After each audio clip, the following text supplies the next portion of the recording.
कैसे हो फ्रेंड्स, मैं हूं अमित पटेल। आप सबका मेरी channel the hyperbola home tutor में स्वागत है। HST क्लास 10 और 12 से जो चैनल चल रही है फ्रेंड, मैं वहाँ आपके लिए लेके आता हूँ स्टैंडर्ड 10 स्टैंडर्ड 12 के लाइव लेक्चर्स। आज हम बात करने वाले स्टैंडर्ड 10 इंग्लिश मीडियम, सब्जेक्ट है science and technology, chapter number 1। तो जिसके कुछ लास्ट पोर्शन की हम बात करने वाले, हम पढ़ रहे थे टाइप ऑफ रिएक्शंस, और जिसके अंदर हमने कम्बिनेशन रिएक्शन पढ़ा था। तो होप सो आपको समझ में भी आया होगा और आप अच्छे से समझे भी होंगे।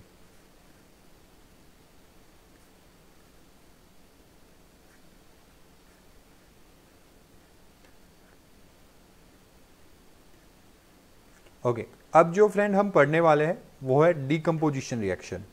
किसके बारे में पढ़ने वाले? डीकम्पोजिशन रिएक्शन के बारे में हम पढ़ने वाले हैं। देन अगर जितने भी स्टूडेंट्स को यूट्यूब पे अगर कोई प्रॉब्लम हो रहा है तो मैं एक अनदर लिंक आपको सेंड कर रहा हूँ जो फेसबुक के लिए है। ओके, आप वहाँ पे जाके इजीली पढ़ पाओगे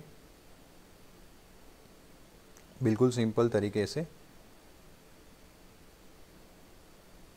ओके, आज के दिन के लिए वहाँ से पढ़ लीजिए।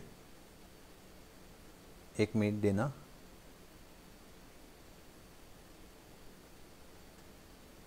बट वहाँ में शायद आपके कमेंट्स आप करोगे तो थोड़ा ध्यान रखूँगा कि कमेंट्स के भी आंसर दे पाओ।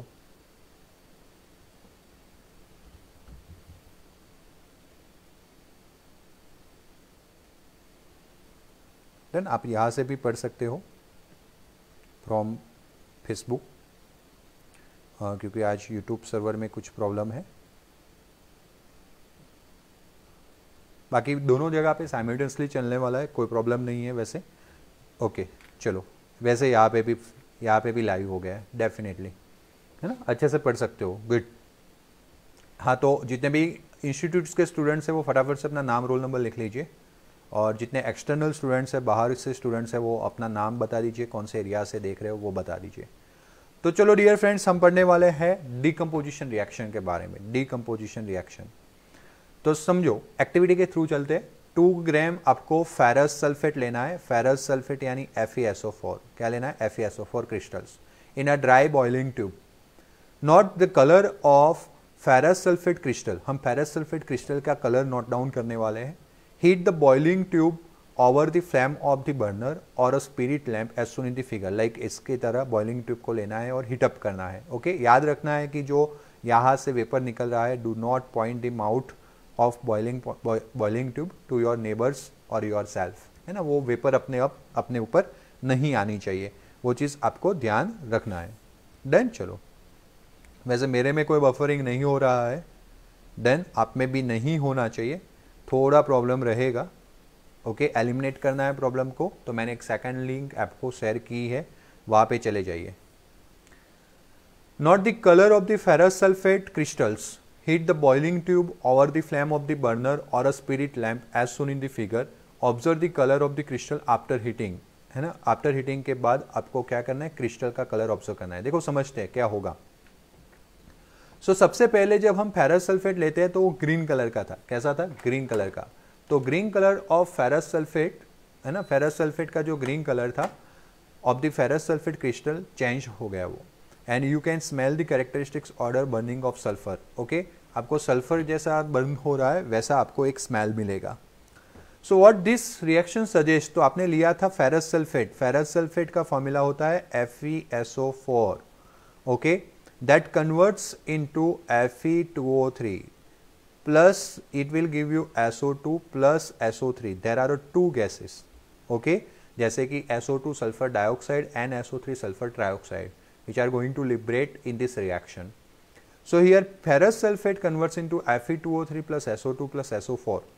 Now according to this equation, it is not balance equation. So to balance this equation we have to multiply it with 2, क्योंकि यहाँ पे 2 Fe थे तो यहाँ पे 2 Fe कर लिया हमने। So 2 सल्फर हो गए तो यहाँ पे भी 2 सल्फर हो गए। 2 4 8 ऑक्सीजन हो गए तो यहाँ पे 3 3 6 और 2 8 ऑक्सीजन हो गए। तो by multiplying this 2 a balance equation हो गया। सो हमने यहाँ पे हीट दिया तो एरो के ऊपर लिखेंगे heat. Now you can see यहाँ पे हमारे पास एक ही रिएक्टेंस था, उसमें से हमें एक से ज़्यादा प्रोडक्ट मिले, just opposite to the combination reaction. Combination reaction में क्या था? एक से ज़्यादा रिएक्टेंस थे, कंबाइंड होकर एक ही प्रोडक्ट मिल रहा था।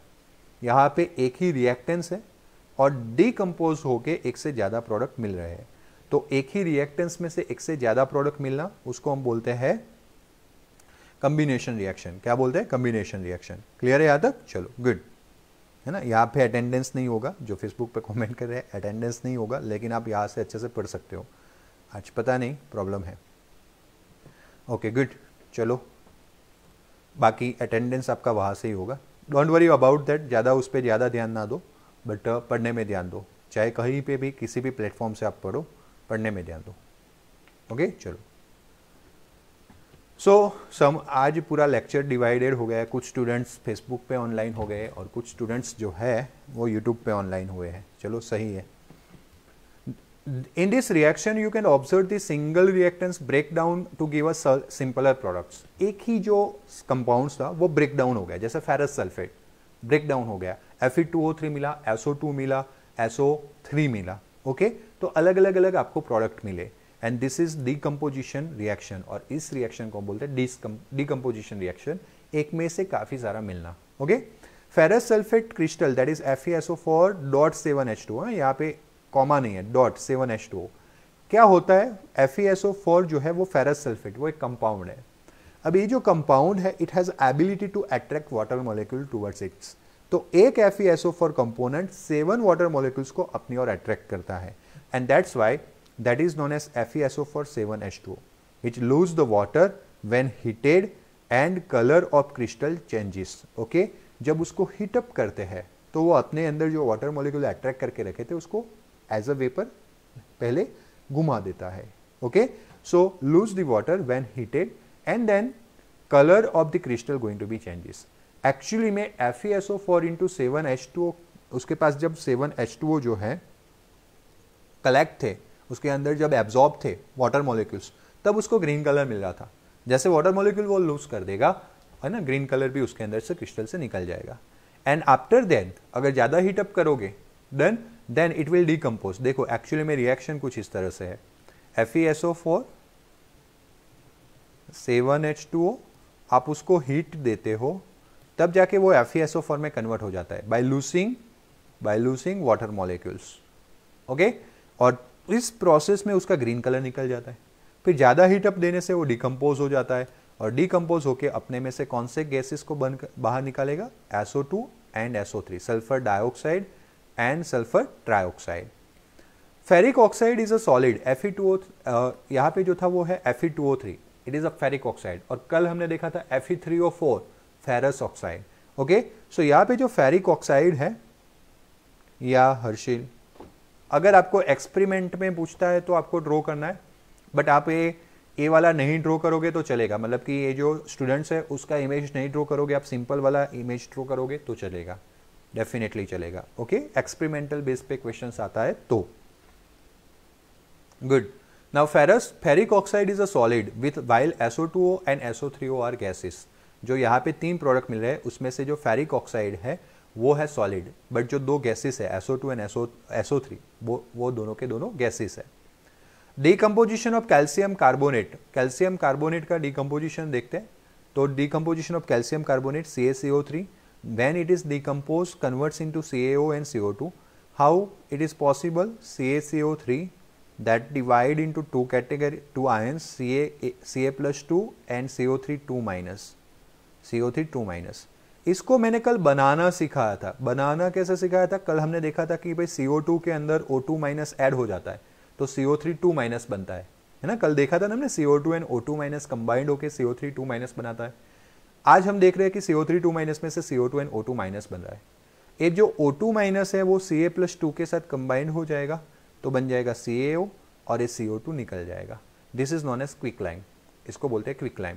तो लाइमस्टोन जो होता है, जो बोलते हैं चूना पत्थर, ओके, उसको जब हीटअप करते हैं तो वो क्विक लाइम प्लस CO2 में कन्वर्ट हो जाता है। So decomposition of calcium carbonate to a calcium oxide and carbon dioxide on heating, it is an important decomposition reaction which is used in various industries. अलग अलग जगह पे industries में use होता है। Calcium oxide is called lime और quick lime. ये जो CaO है उसको सिप लाइम बोलते हैं या तो फिर कभी कभी क्विक लाइम बोलते हैं। And it has many use, जैसे कल एक यूज देखा था हमने इसका कि CaO प्लस H2O करते हो, CaOH ट्वाइस बनता है कैल्शियम हाइड्रोक्साइड, जो वॉशिंग पर्पस के लिए काम आता है। देन और फिर वही CaOH ट्वाइस CO2 को ले लेता है और कैल्शियम कार्बोनेट एक सॉलिड लेयर बना देता है वॉल के ऊपर। So calcium oxide is called lime or quicklime and it has a many uses, one in a manufacturing of cement। एक सबसे मेन यूज आज के दिन में कंस्ट्रक्शन इतने हो रहे हैं जिसमें हम सीमेंट यूज कर रहे हैं, तो ये सीमेंट बनाने में काम आता है। When decomposition reaction is carried out by heating, it is called thermal decomposition। Decomposition के लिए रिएक्शन के लिए जब हम हीट यूज करते हैं, किसी टेम्परेचर्स बढ़ाने की काम करते हैं, तो उसको हम बोलते हैं थर्मल डिकम्पोजिशन। क्लियर है? तो कोई भी डाउट हो तो आप मुझे बता दीजिए, कोई भी डाउट हो तो आप मुझे बता दीजिए। देन बाकी नेक्स्ट लिख के कमेंट कर दीजिए। आप चाहे कहीं से भी देख रहे हो, है ना, सिर्फ थोड़ा सा प्रॉब्लम है स्ट्रीमिंग में, तो जितने लोग फेसबुक पे देख रहे हैं वो भी मुझे डाउट्स पूछ सकते हैं, कोई टेंशन नहीं है। Good. Okay, another activity of thermal decomposition reaction given as activity 1.6, take a 2 gram lead nitrate यानी PbNO3, okay, twice हमने आगे भी किया था, in a boiling tube, hold the boiling tube in a pair of tongues and heat over a flame as shown in the figure। Okay, जैसे कि आपको ऐसे, आप इतना फिगर आगे भी यही फिगर ड्रॉ करोगे तो चलेगा, सिर्फ आपको नाम चेंज करना रहेगा कि अब हमने सॉलिड में कौन लिया है, लेड नाइट्रेट लिया है। So you will observe that emission of brown flames, देखो यहाँ पे कलर से ही बताया है, यहाँ से जब इसको डिकम्पोज करोगे ऐसे ब्राउन कलर का फ्लेम्स निकलता हुआ दिखेगा, है ना, गैस निकलता हुआ दिखेगा, तो that is your observation. This fumes are of nitrogen dioxide, ये जो फ्यूम्स है वो किसके रहेंगे, नाइट्रोजन डाइऑक्साइड के, और रिएक्शन जो है कुछ इस तरह से होगा। लेड नाइट्रेट मैंने बताया था पहले, मैंने लास्ट लेक्चर्स में, आगे के पहले लेक्चर्स में ही PbNO3 लिखा था, फिर इसको मैंने करेक्ट किया था। मैंने बोला था कि Pb+2 रहता है और NO3 माइनस रहता है, Pb+2 रहता है और NO3 क्या रहता है, माइनस। ओके, तो Pb+2 रहेगा, NO3 माइनस रहेगा, तो ये 2 जाएगा नीचे, एंड दैट्स वाई बन जाएगा PbNO3 ट्वाइस। क्या बन जाएगा, PbNO3 ट्वाइस। जब उसको हीटअप करते हैं, क्या करते हैं, हीटअप, तो अच्छे से समझना, ये चीज़ें आपको आनी चाहिए, PbNO3 ट्वाइस। तो क्या होगा बेटा, जब इसको हीटअप करेंगे तो ये Pb के ऊपर 2 जाएगा, तो Pb2 प्लस, ये Pb 1 है तो NO3 के ऊपर जाएगा, NO3 माइनस। जस्ट लाइक वो नहीं आता CO3 2 माइनस, वो CO3 2 माइनस जैसा यहाँ पे बनेगा NO2, और 3 ऑक्सीजन थे, 3 ऑक्सीजन में से 2 निकल गए, 1 ऑक्सीजन के ऊपर क्या है, माइनस। क्या है, माइनस। अब बेटा मान लेना, समझना, यहाँ पे 1 ऑक्सीजन माइनस से तो काम चलने वाला नहीं है, क्योंकि यहाँ पे Pb+2 है, ओके, और ऑक्सीजन ऑलवेज क्या होता है, -2 होता है। क्या होता है, -2 होता है। तो अगर ये ऑक्सीजन को ऑक्सीजन -2 में कन्वर्ट होना है, तो ये -1 था और उसमें से वापस -2 हो गया, मतलब कि साथ में क्या छोड़ेगा, एक इलेक्ट्रॉन छोड़ेगा। ओके, अब अच्छे से समझना, है ना, ये थोड़ा बेसिक कॉन्सेप्ट नहीं है, थोड़ा हायर लेवल का कॉन्सेप्ट है, लेकिन समझना, अभी समझोगे तो आगे के स्टैंडर्ड्स में कोई प्रॉब्लम भी आपको रहेगा नहीं। ओके, चलो, गुड। अब देखो यहाँ पे ये जो है Pb+2 NO3 minus, NO3 minus divided into NO2 and O minus, O minus converts into O2 minus, क्योंकि आपको पता है कि O के ऊपर 2 माइनस होता है, उसकी वैलेंसी होती है 2 इलेक्ट्रॉन को गेन करने की, नहीं कि 1। तो वो एक O माइनस जो है वो O2 माइनस कब बनेगा, जब अपने में से इलेक्ट्रॉन को, ओके सॉरी यहाँ पे माई मिस्टेक, O माइनस जो है वो इलेक्ट्रॉन लेगा तब O2 माइनस बनेगा। ओके, चलो, तो अब हम क्या करेंगे, मान लो कि हमारे पास ऐसे 2 PbNO3 ट्वाइस है, तो हमारे पास 2 Pb+2 है।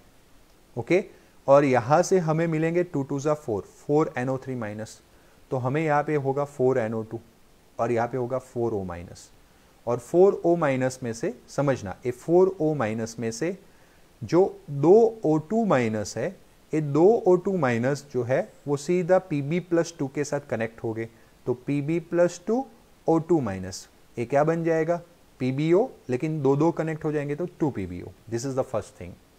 दूसरी बात, यहाँ पे 4 NO2 सीधा मिल गया, तो here it is a 4 NO2। अब ये 4 O माइनस थे ना, उसमें से 2 O2 माइनस तो कनेक्ट हो गए, अब बाकी कितने बचे, 2 O माइनस। अब ये 2 O माइनस ने एक O माइनस जो है वो कन्वर्ट होगा O में बाय लूसिंग इलेक्ट्रॉन, दूसरा O माइनस है वो कन्वर्ट होगा O में बाय लूसिंग इलेक्ट्रॉन। तो ये O एंड O क्या बना देगा, O2। और ये जो 2 इलेक्ट्रॉन लूज किए थे ना, वो 2 इलेक्ट्रॉन यहाँ पे यूज हुए। अभी हमने देखा था O माइनस इलेक्ट्रॉन लेगा और कन्वर्ट होगा O2 माइनस। ऐसे कितने O2 माइनस कन्वर्ट करवाए थे, 2। तो 2 2 2 ऐसे कन्वर्टेंस होगा। काफ़ी लंबा है, समझने में थोड़ा ध्यान रखना पड़ेगा, अच्छे से समझो। वापस बता रहा हूँ, PbNO3 twice Pb+2 NO3 minus, 2 मोल लेंगे तो 2Pb+2 4NO3 माइनस, उसमें से 4NO2 मिल जाएगा 4O माइनस। ये 4O माइनस में ऐसे रिएक्शन हो गए, समझना। 2O माइनस जो है वो 2O में कन्वर्ट होके इलेक्ट्रॉन लूज करेगा 2। उनके पास ज़्यादा इलेक्ट्रॉन है इसलिए तो ऊपर माइनस है, तो 2 इलेक्ट्रॉन लूज करके वो 2 ऑक्सीजन कंबाइंड होके O2 बना लेगा।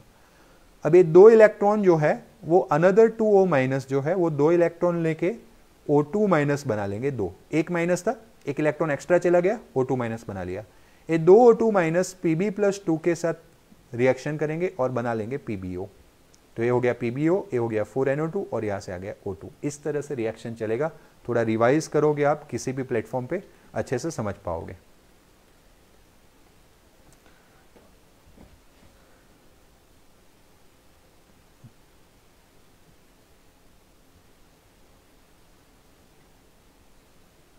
ये सब याद रखना पड़ेगा, ऐसा कोई रूल नहीं है कि एक ऐसा आया। जनरली डिकम्पोजिशन होता है तो आप थोड़ा प्रैक्टिस करोगे तो समझ में आ जाएगा। NO3 माइनस में से 2 पार्ट बनेंगे, एक बनेगा NO2, 2 ऑक्सीजन निकाल लिए, एक ऑक्सीजन बचा O माइनस, ऊपर माइनस दिया। This is the stable product, इसलिए NO3 माइनस अपने आप डिकम्पोज होकर NO2 बनाता है। जैसे CO3 2 माइनस होता है तो CO2 और O2 माइनस बनता है। बट यहाँ पे O के ऊपर 2 वैलेंसी है, 2 माइनस तो ज़्यादा आगे कुछ खींचना नहीं था, लेकिन O के ऊपर यहाँ पे -1 आया तो उसमें खींचना पड़ा हमें ये 2 रिएक्शन से। तो आपको इसके साथ यूज्ड टू होना पड़ेगा। Pb मतलब लेड, ओके। और Pb का ऑक्सीजन के साथ रिएक्शन हुआ, Pb+2 का O2 माइनस के साथ रिएक्शन हुआ और PbO बना। Clear? Jiya and Amit, sorry Jiya and Amit मतलब कि वैदेही। गुड।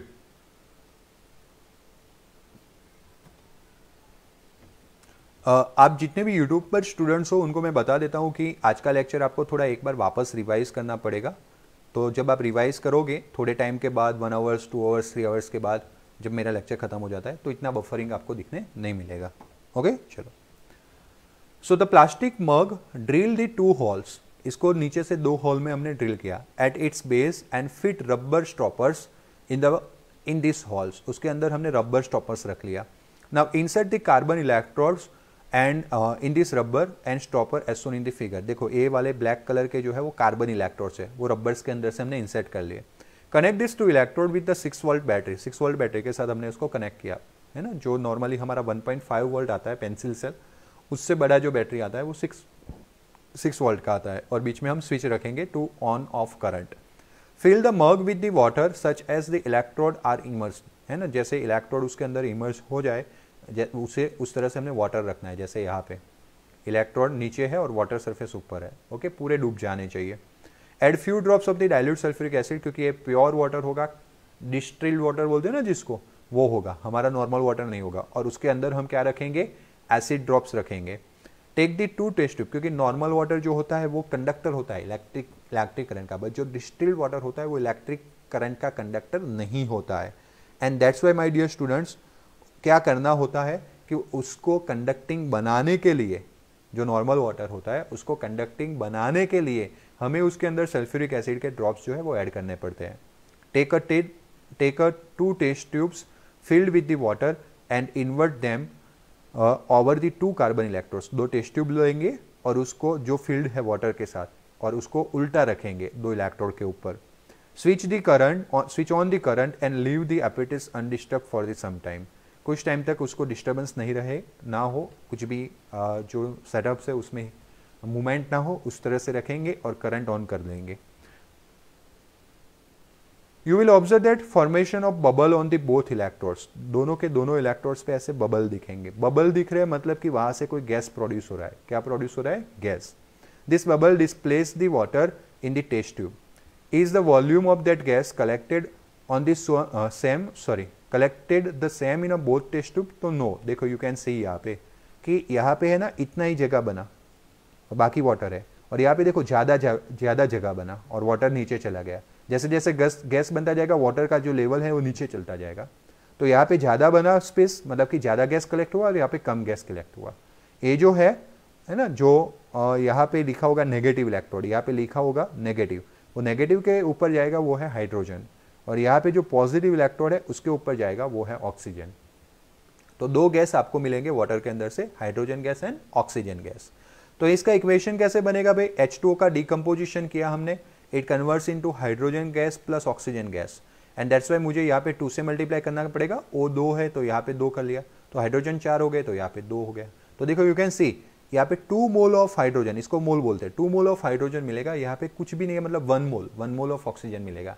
इसलिए हाइड्रोजन का ज़्यादा जगह है। हाइड्रोजन की टेस्ट ट्यूब देखो, आपको फिगर ड्रॉ करने में भी ध्यान रखना है, यहाँ पे ज़्यादा स्पेस है, इतना स्पेस ज़्यादा है, ओके, वेरएस यहाँ पे स्पेस कम है। क्यों? क्योंकि कम ऑक्सीजन मिलता है।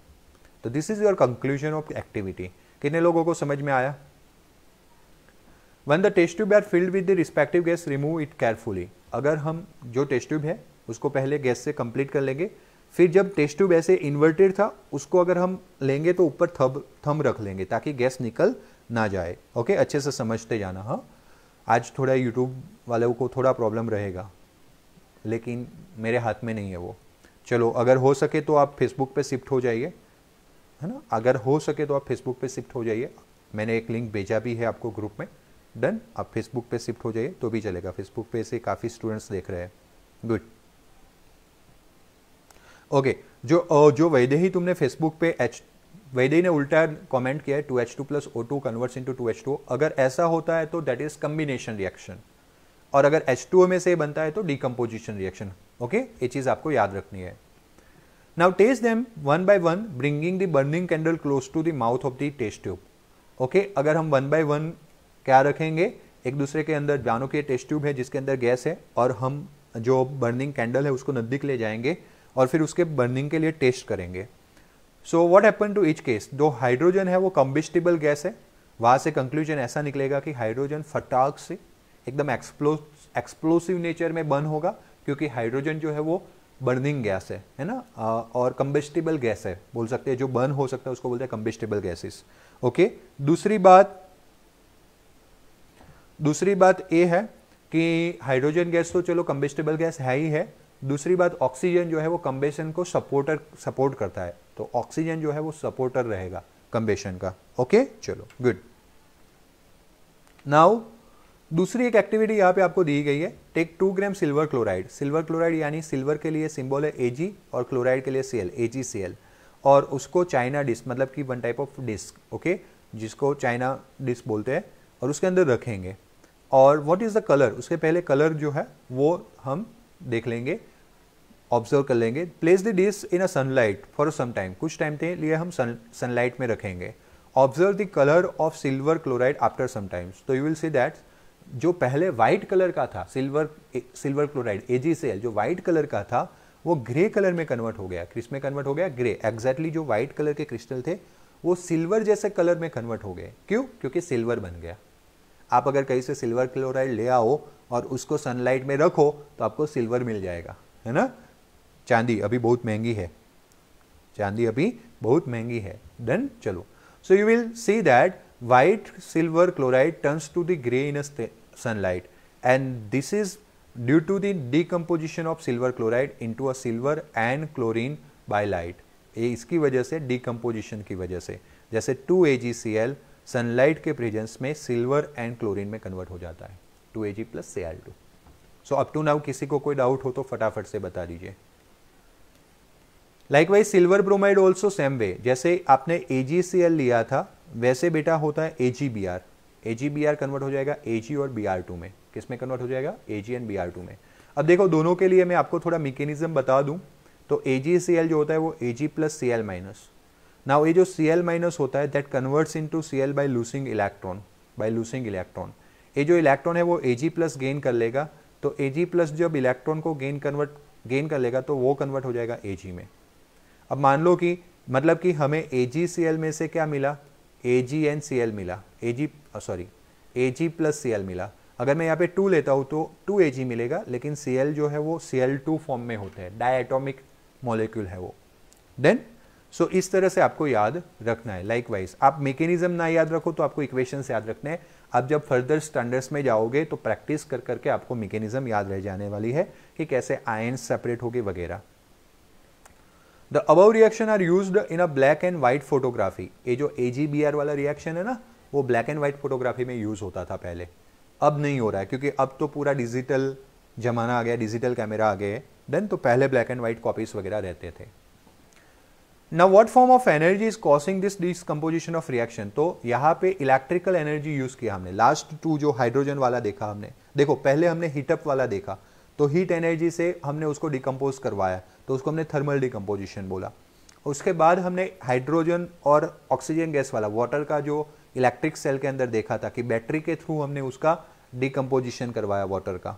ओके और फिर हमने सनलाइट के बारे में देखा, तो सनलाइट के प्रेजेंस में जब AgCl और AgBr को रखा तो Ag प्लस Cl2 या तो फिर Ag प्लस Br2 मिला, तो वहां पे हमने सन का यूज किया। We have seen that decomposition reaction required energy. हमने यहाँ पे ये देखा कि डिकम्पोजिशन रिएक्शन जो है वो रिक्वायर्ड टू एनर्जी। अब प्रीवियस लेक्चर को याद कर लो, कल हमने कम्बिनेशन रिएक्शन पढ़ा था, तो कम्बिनेशन रिएक्शन में एनर्जी प्रोड्यूस हो रहा था, एनर्जी प्रोड्यूस हो रहा था, तो उसको हम एक्सोथर्मिक रिएक्शन बोले थे। यस और नो, हाँ या ना? लाइकवाइज जब यहाँ पे आ रहे हैं हम डिकम्पोजिशन रिएक्शन में आ रहे हैं तो इट्स रिक्वायर्ड एनर्जी, इसमें एनर्जी देना पड़ता है, and that's Y in the form of heat या तो फिर लाइट या तो इलेक्ट्रिसिटी, है ना। हीट वाला वो वाला केस कैल्शियम कार्बोनेट वाला, PbNO3 वाला। लाइट वाला केस कौन सा है? लाइट यानी सनलाइट वाला। देन सनलाइट वाला केस कौन सा है? That is the AgCl AgBr। या तो फिर आप इलेक्ट्रिसिटी वाटर वाला केस ले लो, तो वहां पे हमें एनर्जी देना पड़ता है। Okay, for breaking down the reactants, so the reaction in which energy is absorb, ऐसे रिएक्शन जिसके अंदर एनर्जी एब्जॉर्ब किया जाता है उसको हम बोलते हैं endothermic reaction. Which reaction? Endothermic. और ऐसे रिएक्शन जहां पे एनर्जी रिलीज होता है उसको हम बोलते हैं एक्सोथर्मिक रिएक्शन। कौन सा रिएक्शन बोलते हैं? Exothermic. Very good Niranjan. Okay good. Now हम बात करते हैं डिस्प्लेसमेंट रिएक्शन की। किसकी बात करते हैं? डिस्प्लेसमेंट रिएक्शन की। Take a 3 iron nails. अच्छे से समझना इस एक्टिविटी को, बहुत ही इंपॉर्टेंट है। 3 आयन नील्स मतलब खीली बोलते हैं ना जिसको हम, उसको लेना है। Clean them by rubbing with the sand paper, पहले उनके सरफेस को क्लीन कर देना है। Take a 2 test tube, 2 test tube लेने, mark them with A and B, and each test tube take a 10 ml copper sulphate solution. 10 ml copper sulphate solution लेना है, CuSO4। Now tie 2 iron nails with the thread and immerse them carefully in the copper sulphate solution. Copper sulphate solution blue colour का होता है, देखो यहाँ पे बताया गया है, और उसके अंदर हम ऐसे आयन नेल को क्या कर लेंगे? ट्राई कर देंगे जैसे फुल्ली इमर्ज हो जाए। Okay, in a test tube B for a 20 minutes. कौन से टेस्ट ट्यूब में? 20 मिनट्स के लिए B टेस्ट ट्यूब में। And keep ion nail aside for a comparison. Okay, 3 लिए थे ना हमने, 3 लिए थे, उसमें से 2 को हमने इमर्स कर दिया और 1 को बाहर रखेंगे। क्या हुआ है आयन नेल पे इफेक्ट? वो कंपेरिजन के लिए। After 20 minutes take out the iron nails from the copper sulphate solution. Compare the intensity of the blue colour of copper sulphate solution in a 2 test tube. देखो हमने 3 nail लिए थे, 3 खिली ली थी, 1 2 और 3, ऐसे 3 खिली ली थी, आयन नेल लिया था। उसमें से 2 को हमने डाल दिया टेस्ट ट्यूब B में। हमने 2 टेस्ट ट्यूब लिए थे। अब B टेस्ट ट्यूब का आफ्टर रिएक्शन कैसा कलर इंटेंसिटी है उसको कंपेयर करने के लिए A टेस्ट ट्यूब रखा था, और ये जो आयन नेल पे क्या इफेक्ट हुआ है उसको कंपेयर करने के लिए एक थर्ड रखा था एक्स्ट्रा में। Also compare the colour of ion nails dipped in the copper sulphate solution with one kept inside. Okay, तो वो आयन नेल को भी हम क्या करेंगे? कंपेयर करेंगे। तो देखो after the activity you getting this type of result. जो आयन नेल हमने पहले ली थी वो ऐसा कुछ था, व्हाइट कलर का एकदम दिख रहा था क्लीन, बट जब उसको हमने सॉल्यूशंस में डाली तो उसके बाद निकाला तो वो एक ब्राउन कलर जैसा लेयर उसके ऊपर दिखा, और जो सॉल्यूशंस था जो पहले दिख रहा था एकदम ब्लू कलर का, उसको हमने जब आफ्टर एक्सपेरिमेंट देखा तो वो कलरलेस हो गया। ऐसा क्यों हुआ होगा? तो वो हमें मिलेगा इंफॉर्मेशन थ्रू द रिएक्शन। जैसे हमने कॉपर सल्फेट वाला रिएक्शन लिया था, उसको आयन नेल मतलब Fe, तो CuSO4 की जगह पे Cu का जो प्लेस है वो ले लेगा Fe और it will converts FeSO4 and Cu deposited on the nail, है ना, इस नेल के ऊपर आउटर लेयर बन जाएगा कॉपर का। किसका बन जाएगा? कॉपर का। और जो इसका कॉपर सल्फेट था जो सॉल्यूशन में वो बन जाएगा Zn सल्फेट। तो कितने लोगों को एक्टिविटी समझ में आई? बोलो फटाफट से, कितने लोगों को एक्टिविटी समझ में आई? है ना, जल्दी से बताओ एक्टिविटी कितने लोगों को समझ में आई?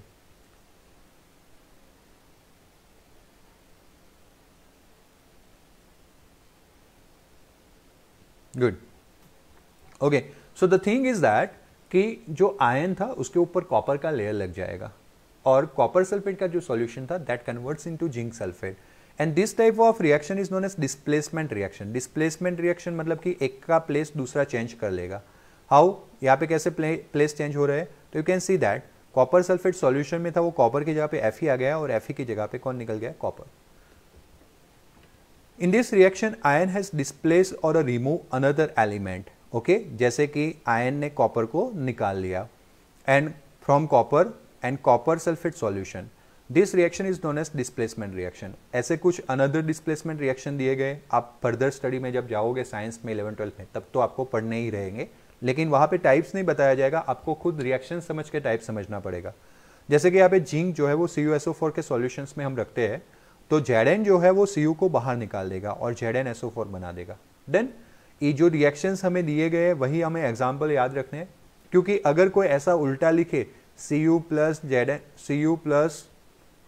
ZnSO4, चलो जिंक वाला ए वाला रिएक्शन उल्टा लिखे और that converts into CuSO4 plus Zn, तो it will not possible. It will not possible. How it will not possible? Simple example देता हूं। आप क्लास में बैठे हुए हो, है ना, कहीं पे भी चेयर पे बैठे हुए हैं, अगर आपके टीचर आते हैं तो आप खड़े हो जाओगे, चेयर टीचर को दे दोगे और आप दूसरी जगह पे शिफ्ट हो जाओगे। बट अगर आपके टीचर क्लास में बैठे हुए हैं और आप जाओगे तो टीचर खड़े होगे आपको चेयर देंगे?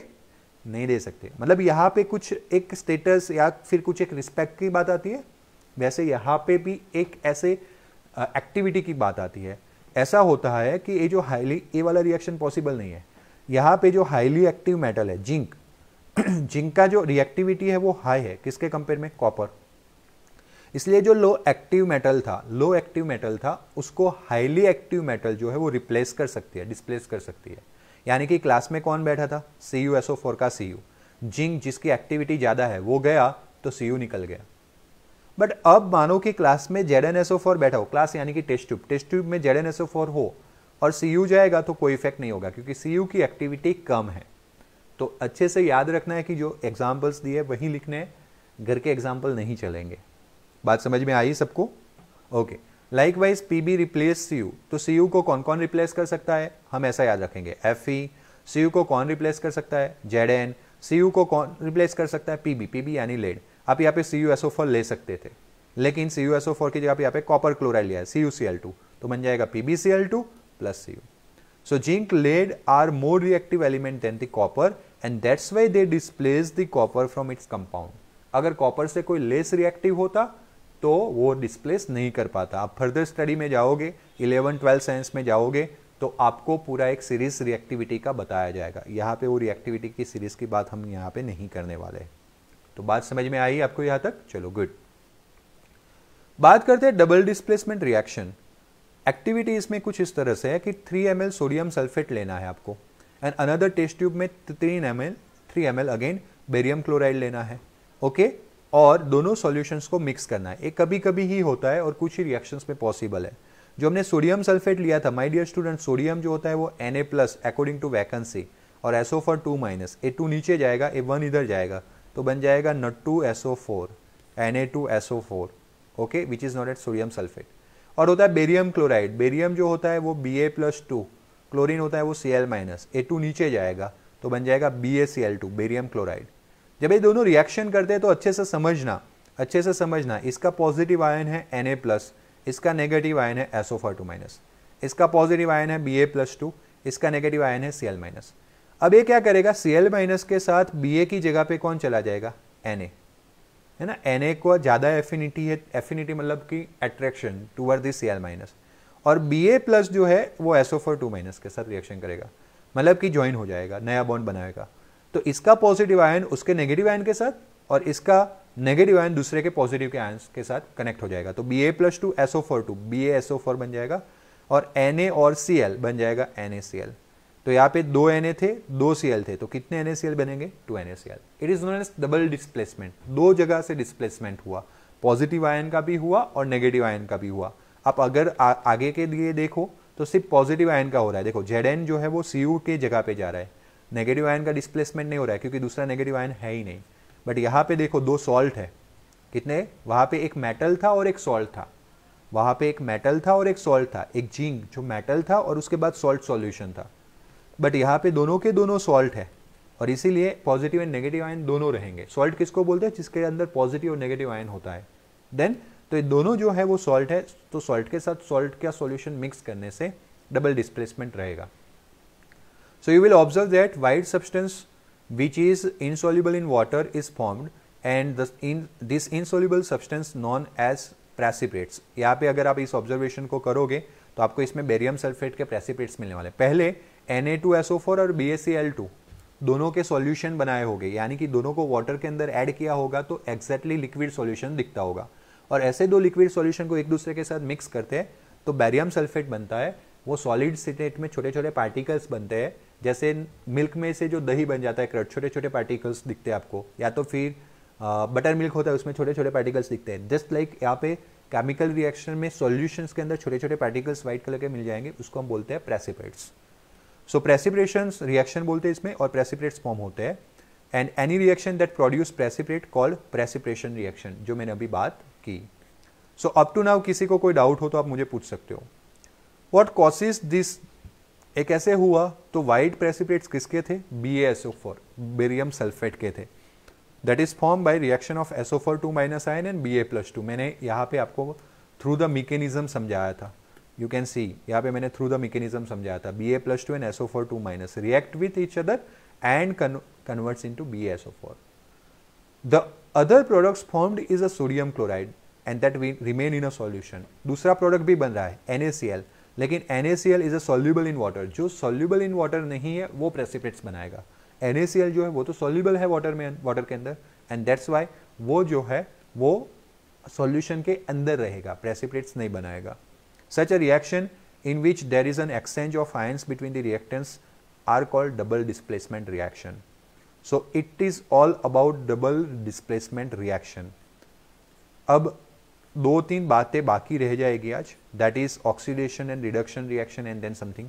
ओके, बट आज मैं यहाँ पे ही रुकने वाला हूँ क्योंकि काफ़ी सारे स्टूडेंट्स मुझे दोनों प्लेटफॉर्म से देख रहे हैं और जो हमारा रेगुलर प्लेटफॉर्म है यूट्यूब, वहाँ पे काफ़ी सारी प्रॉब्लम्स आ रही है। देन तो चलो कोई बात नहीं, आज हम यहाँ तक रखने वाले हैं। होप सो आपको समझ में आया होगा। अगर आपके कोई भी डाउट्स रहते हो तो आप मुझे कॉमेंट करके बता सकते हो। देन नहीं तो फिर मिलने वाले हम नेक्स्ट लेक्चर में, नहीं तो फिर हम मिलने वाले कल नेक्स्ट लेक्चर में। ओके, सो मिलते हैं कल के लेक्चर में, तब तक सबको गुड बाय।